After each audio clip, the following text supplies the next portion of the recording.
All right. Thanks, Jamie. Thank you for joining us today. And really excited to talk with you. We've known each other for a while, and getting to hear a little bit more about your practice, what you do, and what makes you kind of special. It's really exciting to me.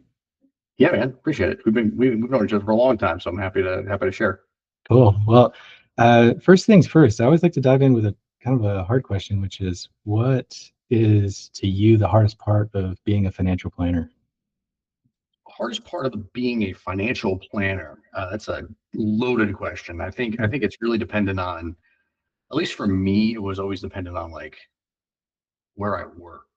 Mm-hmm. Right. So I was thinking back to like our times with the big name firm that we both worked for many years ago, and there were a lot of hard parts of that, managing, so many relationships and Yeah. trying to be a good advocate and a good fiduciary advisor to all those people, which was basically impossible. But I guess, based on my most recent experience running my own firm as a fee only advisor, I think the hardest part is trying to grow for me is trying to grow and scale Mm-hmm. and not burn a whole bunch of money doing it, because when you're a firm owner, Mm-hmm.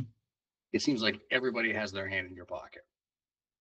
Right. Right. And there's always this marketing guru that's going to help you with this thing, or there's always this new software that's going to do this thing, or there's a new shiny object that somebody's throwing at you all the time, and it's very hard to try to remain focused on the task at hand, Mhm. which is taking good care of your clients, making sure that they have a solid financial plan in place, and being an advocate for them, and giving them fiduciary advice, right? Like that's the work that we do as advisors, as CFP, ancillary things that come at you from other angles, really as a firm owner. And that has been always it's kind of like a game of whack-a-mole, Mhm. right? Like, the game of whack-a-mole, like you're constantly like somebody like with their hand out, or a new thing that they need to, that you should be trying, or a new process, or even just falling into the trap of like seeing what other people are doing and they're having success with it and then trying that thing. It's like, what will work for one person doesn't necessarily work for another. So it's very hard to just like try to ignore the noise. Ultimately, I Mhm. think that's the message here of this question, is trying to avoid the noise and remaining steadfast, focused on the task at hand. Yeah, interesting. Well, when you describe trying to grow at scale, for you, has that been tougher getting from 0 clients to 50 clients, or has it been from once you've really started establishing yourself and then having to deal with it at a bigger number, maybe from 50 to 100 clients or wherever that goes? What stage of that has been the most difficult? Yes, that's a great follow-up question. I think the first 50 clients were relatively easy, and trying to help them get the firm to 120, 150, 200 clients. Like that has been an incredible challenge. Incredible. Mm, So, and I think that's just because you add more people to the mix and more personalities and more.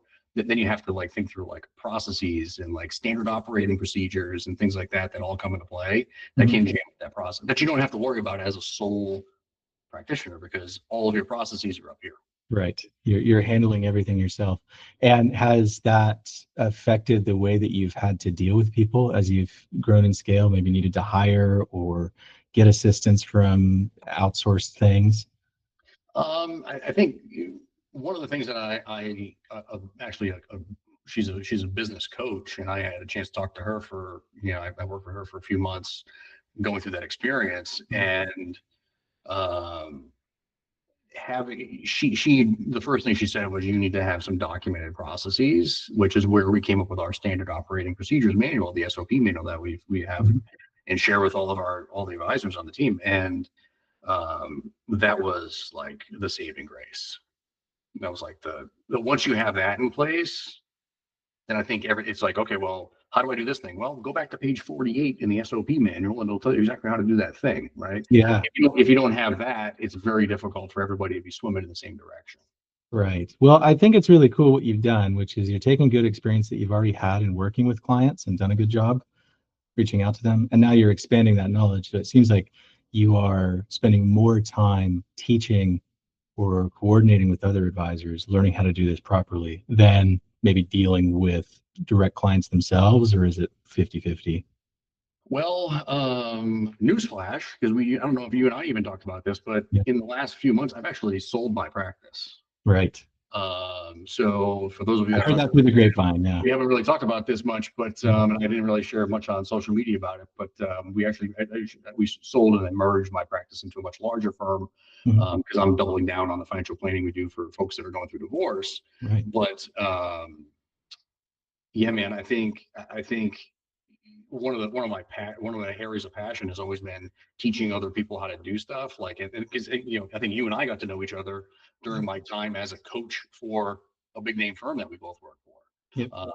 And I really I enjoy that part of it, and I enjoy working more on the business Mhm. than in the business. And that's, if you're going to scale, you have to be able to do that, man. Yeah.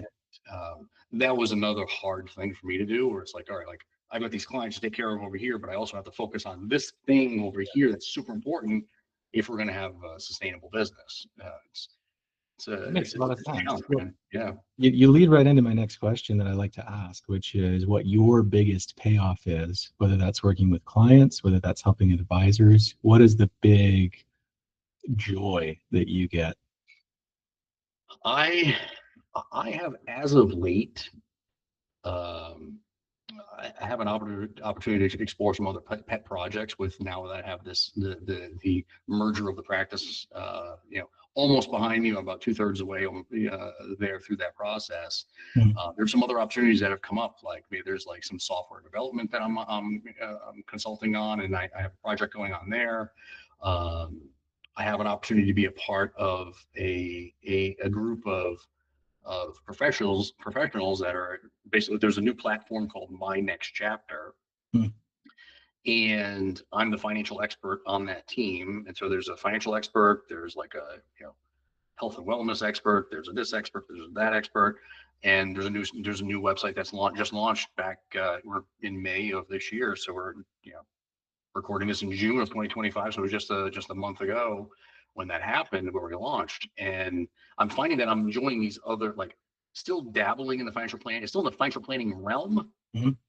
but I'm able to, like, other new synapses are firing, so to speak, right? Like I'm using different areas of my brain that maybe were just, had ignored, or maybe were just shut down because I was so focused on doing this wash, rinse, repeat process, on the financial planning side of things for so long. So where I find the most joy is now in these ancillary projects, that are stimulating me in different ways, but are also still very much a part of the financial planning work that we do, if that makes any sense.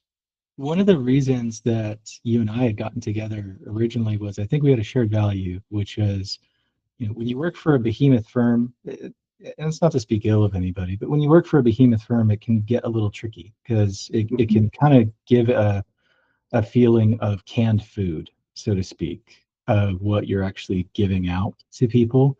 And we had a shared value of being able to provide something that was of real value to individuals, to people who really needed it.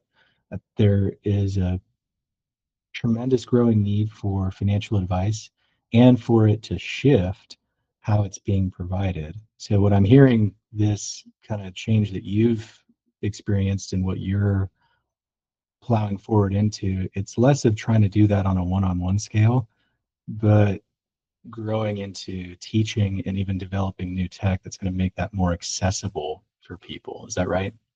Yeah, and I think one of the things that one of my coaches and a mentor of mine when I was at that big behemoth firm that you mentioned, he gave me a book to read, and it was called the Multiplier Effect. I think I still have it on my bookshelf behind me, called the Multiplier Effect. Mhm. And it's the concept really is that, like you and I as financial advisors helping our 50 or 60 or 75 clients, we have an impact. But the most impact you can generate is by coaching and training and getting other people to do that work just as well or even better than you're doing it. because then you create that multiplier effect. It's the flywheel concept, right? Like once you, Right. and you have, so you have one advisor that's taking care of 60 clients and then another advisor and so on and so forth. And that's where, as a firm owner, that's like the vision that I had always had. And being able to do some of this other work in as the financial expert on this website. We just launched, and I think we're creeping up on like our first 1,000 members in a month. That's It's a big awesome. deal. It's huge, right? So now, instead of helping my 50 or 60 clients that I'm working with, now I have an opportunity to help 1,000 people just by simply logging in and doing some live events and webinars and seminars and all the stuff that we're going to be doing and we have been doing. That's why I have my own podcast, why we have a Facebook group for people that are going through a divorce, like all these things, because with just a click of a button and a couple of paragraphs coming out of flying out of your fingers, you Mhm. can impact thousands of people, and that's a big deal. Yeah. Well, that I think is amazing what you've done, especially your given focus with your firm, with the practice and everything that you've done previously. And I'd love to ask more about that. Uh, I'm married and we've been together for almost 11 years now. You met my wife. Don't mess it up. She's Yeah, amazing. I know she's great. She's stuck with me. And, and to be honest, that was one of the things that, not just financially, but obviously for the relationship and everything else, I had a tremendous fear of that. My parents were divorced when I was 19, 20, and that's true of a lot of people. And seeing what that did in kind of ripping the world apart, even if things weren't going super great, there's a big emotional factor there. So for what you're doing, tell me more about what made you want to focus on that and where you found that it was useful for people going through a really heavy experience. Yeah, man, I appreciate that. I'm the child of a divorce myself, and I've told the story, 1,000 times. So I apologize if anybody that's listening has already heard this, because we've run in the same circles. I know we have a lot of same friends on LinkedIn and whatnot. So this may be repetitive, but I went through I watched my parents go through a divorce when I was like 7 or 8 years old, man, and I think that experience really just shaped even my own relationship with money, my personal values with money, Mhm. and even today, the scarcity mindset that I have today with money, um, because there was a point in time when I had one of my best friends, who's still an amazing friend of mine, 30, 35, almost 40 years now. His family brought groceries, in like an adult banana box to us Yeah. and dropped it on the counter, and because our pantry was empty, like we didn't have anything, and it's not, my parents, it's not about their fault. They were unfortunately uneducated, and my dad was a laborer, but he's an amazing guy, and he just now retired. He's going to turn 71 this year, and he just now Wow. retired. Guy's an absolute animal, but they were married at 20 and 22. So, they're like doomed from the start, in some ways. And then secondarily, they were just frontline workers. So, when you go from a dual income family to a single income family, and you're in that situation, and you have two young kids at home, Mhm. it's a challenge, man. So I knew it even at 7 or 8 years old. I was like, wow, this is heavy. Yeah. And I always wanted to make sure that my kids never have to have the same worries, and which I think is what really propelled me into learning more about money and investing and getting into the line of work that we do. And when I was at said big name firm that we've talked about a couple times now, I actually went to them back in like 2011 or 2012 or so, Mhm. right around the same time I was doing my CFP. Mhm. And I went to them and I was like, hey, listen, I'm getting ready to wrap up the CFP. I'm still in that mindset of like study mode. So I think this would be really super helpful for like some of our clients. I want to get this designation. Mhm. And they looked at me like they probably looked at you 1,000 times and said, we don't do that kind of work here, kid. Get back to your office and make some more phone calls. Yeah. And sure enough, that's what I did. And a couple of years later, I went through my own divorce, which was incredibly expensive, incredibly emotionally challenging, all of it. And had I had the experience then that I have now and the knowledge that I have now, I would have handled some things differently. So my job, my mission moving forward is, I'm just trying to avoid that chaos for other people, right? Like, let's stop the Right. madness. Let's get people through this. Let's make sure it's fair and equitable. Everybody, and a lot of the people that we work with, Just like a lot of people that we work in a traditional financial planning sense, they have no financial knowledge. Nobody's taught them this stuff in school.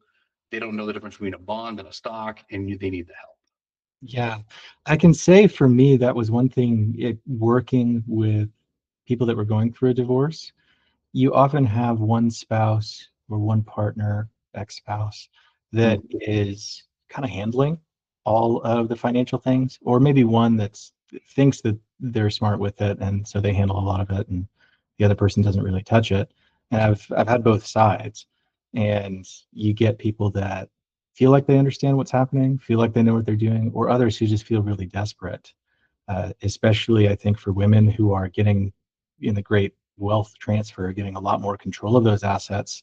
Mhm. You can probably sympathize. I've met with a lot of women who were getting divorced maybe in their 40s or 50s, and because of that divorce, feel like they were ill-equipped to go out and rejoin the workforce, deal with assets that they had worked together to build up saving, and it's really heavy for them. Have you found that there was a most common issue or most common fear as people are coming to you for advice through a divorce? Oh, this is an awesome question. And I have a ton of thoughts on this, but I'm going to try to be Yeah. succinct because I know we only have 30 minutes. But I think there's a couple ways to think about this. Number one, from the client's perspective. From the client's perspective, you nailed it. Usually there's the household CFO, right? The family the CFO, not to be sexist here, but it's usually the dude in the family. Demographically, that's And, true. he's like, I've got this, and they're the ones that used to come to our office at the big name firm and drink the free coffee and come visit their money because they were like they were in control. Wife was off to wherever she was, doing whatever she's doing, just let it, just flying by the seat of their pants in some ways, right? And Mhm. burying her head in the sand. Unfortunately, again, not to be sexist, but we've seen this 1,000 times. Yeah. So there's that the answer to this is if that's you, you need to put a stop to it and get yourself involved in those conversations, right? So if anybody that's listening is a client of a financial advisor, this is what needs to happen. Like you need to be involved in those conversations because you never know what's going to happen to your partner. It doesn't necessarily have to be divorce. It could be death. It could be incapacitation. It could be anything. And you need to understand where the bodies are buried. So if something happens, you can step in and take control. Yeah. The biggest issue here, man, and I want to hit this point home. The biggest issue here is the advisor. If the advisor is not encouraging those conversations with both spouses, which is something I would do all the time. They don't have to take you up on it, but you damn well better be bringing it up in conversation Mhm. because of that wealth transfer, right? And this is like my message as a certified divorce financial analyst, and where we are here to help other advisors fix this. A lot of RIA firms out there are sole practitioners. Maybe there's a small boutique with a couple advisors on the team, or whatever, and they see this happen all the time. Well, what is the fallout of that? Two things. Number one, the client has a crappy experience because they're going through a divorce. The husband's upset. The wife has no clue what's going on. The advisor's stuck in the middle, and it's a disaster. She's unhappy. He's unhappy. There's a high probability that that money's going to go out the door in some form or fashion. Yeah. If you happen to be lucky enough to retain one of those people, you're still losing half the assets out the back door. So where a CDFA like myself can come in is come stem that tide, where we can come in, we can be the neutral third party. Your advisor is still there, to manage that relationship and we'll work in tandem with them. We'll Mhm. come in, we'll take care of her, we'll take care of him, make sure that the process goes as swimmingly as possible. We even work with the attorney. So it's a coordinated effort. And then when the dust settles and we're getting close to settlement, then we can figure out like where does this client need to go? Yeah. And again, if we're going back to my earlier comments about like, the wife usually leaving with half the assets, we just need to find another advisor on that team to keep those assets in house. She's probably not going to want to work with the originating advisor for obvious reasons, but there is a way to make this happen. And working with people like us can help stem that tide. And that's a lot of RIAs out there are missing the mark here.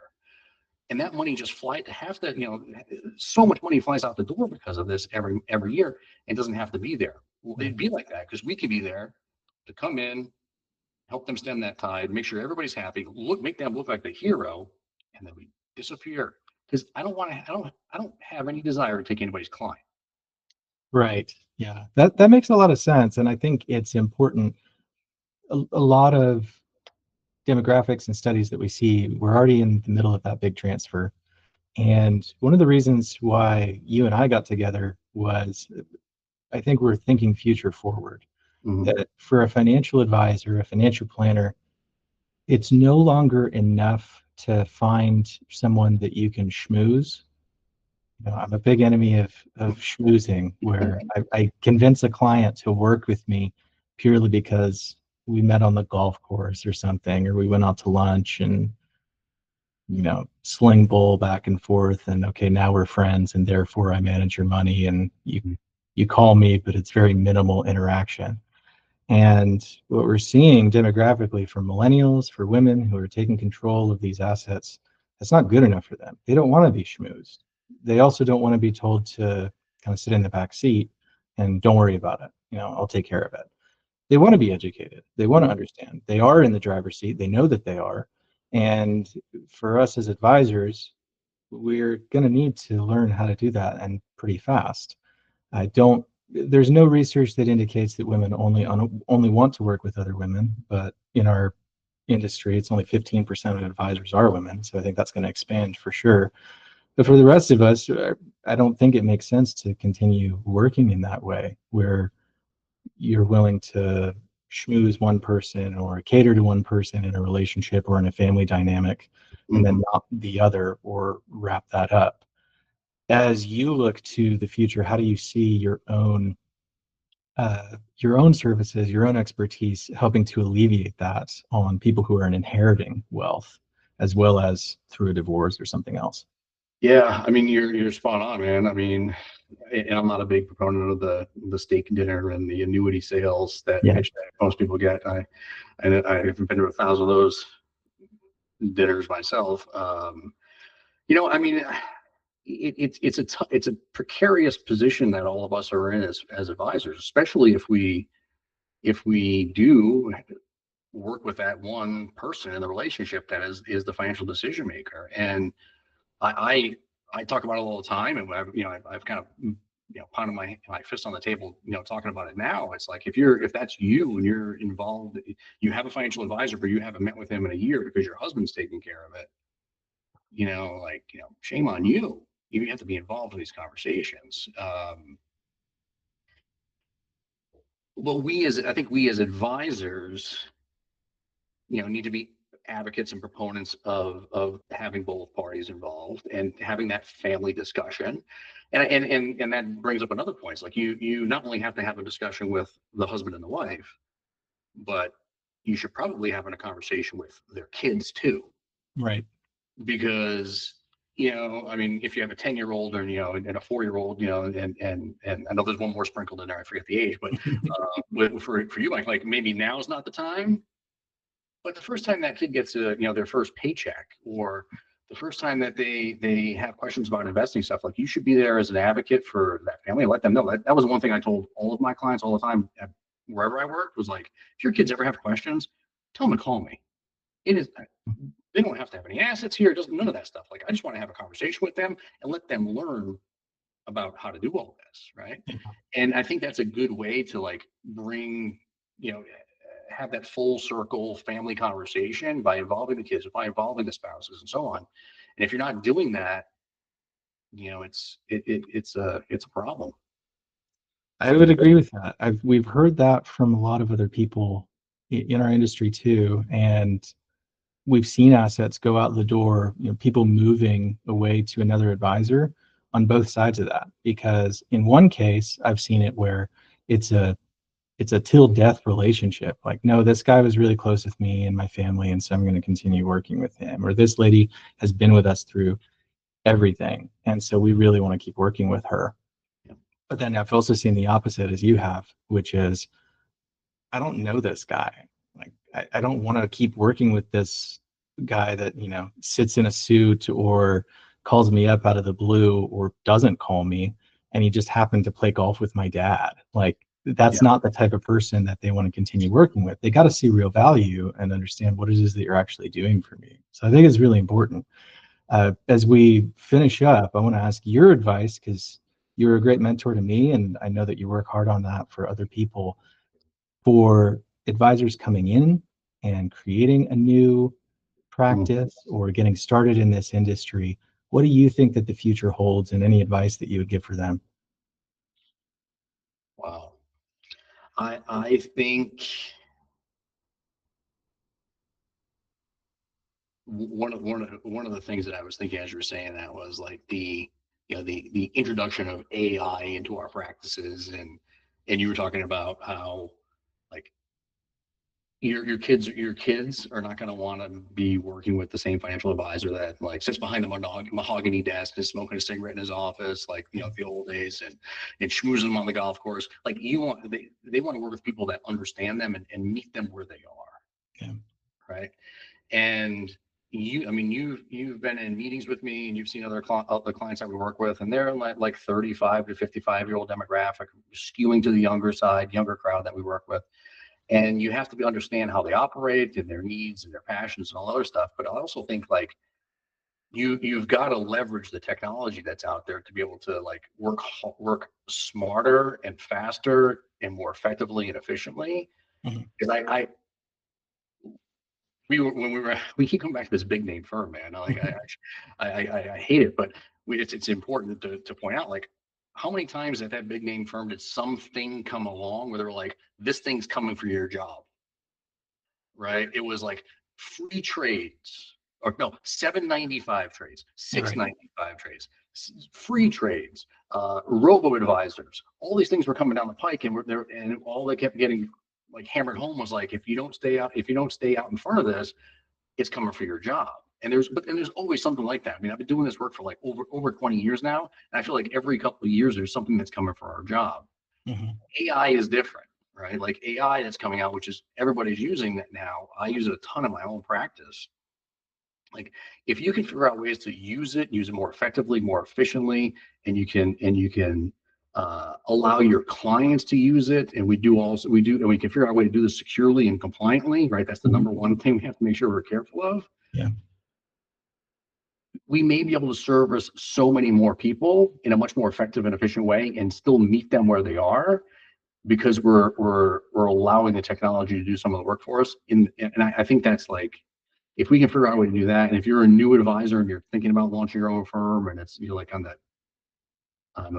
leading edge of your career here, I would embrace it. I wouldn't be. A lot of people out there are going to make you be afraid of it. I think that, yes, there's a lot like, you can go, if you're going to go into this business and be afraid of your own shadow, you're never going to survive. So you've got to understand how to like embrace the stuff that the technology that's coming your way and all the stuff that the world is throwing at you, and try to maximize it. And I think if you can do that, you'll be super successful. I think it's sage advice. The common theme that I've heard as I've done more of these interviews and we're looking at the future is a greater degree of specialization is going to happen because of removal of some of these barriers to entry. One example I've used before is, being a news reporter versus having YouTube. Before you had a significant barrier to entry of the broadcast channel and what they're going to produce and what they're not. Now you got YouTube, and you can find anything there, which is a mixed bag. But it does increase in specialization for sure. And I think in terms of AI tools, I'm with you. I think they should be used, and I think you need to understand how they're going to be used. But I think that's also going to shift. I really don't see it as something that's going to take somebody's job, because it can be very difficult to hold an AI responsible for advice that either went properly or didn't go properly, or was understood or wasn't understood, or monitored something else. I also think we can expect to see that fragment a little bit, the same way that we saw, search engines and search engine optimization is such a big battle now. If I ask AI a question, what answer is it going to give? What solution is it going to provide? Is it going to direct to me?